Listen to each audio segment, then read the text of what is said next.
Welcome to Anusha cooking channel.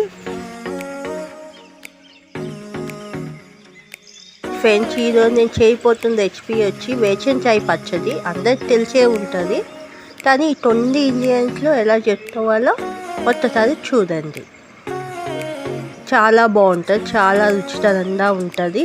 ఇట్లా ఒక్కసారి try చేయండి. అన్నంలో కానీ, దోశలో కానీ, ఇడ్లీలో కానీ చాలా బాగుంటుంది. ఇట్లా ట్రై చేయి చూడండి. కావాల్సిన పదార్థాలు: చింతకాయలు, చింతపండు, వెల్లుల్లి, ఉల్లిపాయ, పచ్చిమిర్చి, కరివేపాకు. అంతే. ఇప్పుడు ఉల్లిపాయల్ని తీసుకొని ముక్కల్లో తొట్టున్నాం.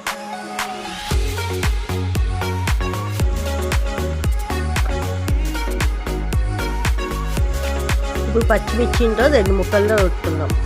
అట్లా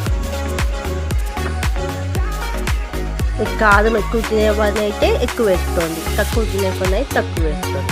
ఇప్పుడు వెల్లుల్లిని దంచి తీసుకున్నాం, కరివేపాకులో తీసి పక్కన పెట్టుకున్నాం. ఇప్పుడు స్టవ్ వెలిగించి ఒక బాండిల్ పెట్టి నూనె కొట్టుకొని దాంట్లో నూనె తాగిన తర్వాత వేసంకాయలు వేస్తున్నాం.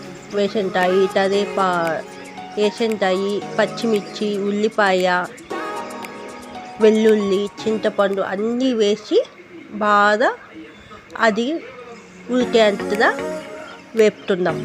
సిమ్లో వేపుతోంది, అలా ఉడకాలి. హైలో పెట్టుకుంటే లోపల ఉడుతుంది, పైన మాడిపోతుంది. ఇప్పుడు ఒక ప్లేట్లో తీసుకొని మిర్చి పట్టుకోవాలి. మెత్తగా మిర్చి పట్టుకొని పెట్టుకోవాలి. తర్వాత కొంచెం నూనె పట్టుకొని కరివేపాకు వేసి, కరివేపాకు వేగిన తర్వాత ఆ కరివేపాకుని మనం మిర్చి చేసి పెట్టుకున్న దాంట్లో వేసుకోవాలి. మిర్చి పట్టేప్పుడు ఉప్పుతో వేసేసుకోండి. ఉప్పు వేసుకొని మిర్చి పట్టుకోండి. పైన కరివేపాకుని మనం వేపుకున్నాం కదా, అది వేసుకోండి. అంతే, అయిపోయింది. ఎంతో టేస్టీ అయిన వేసంకాయ పచ్చడి.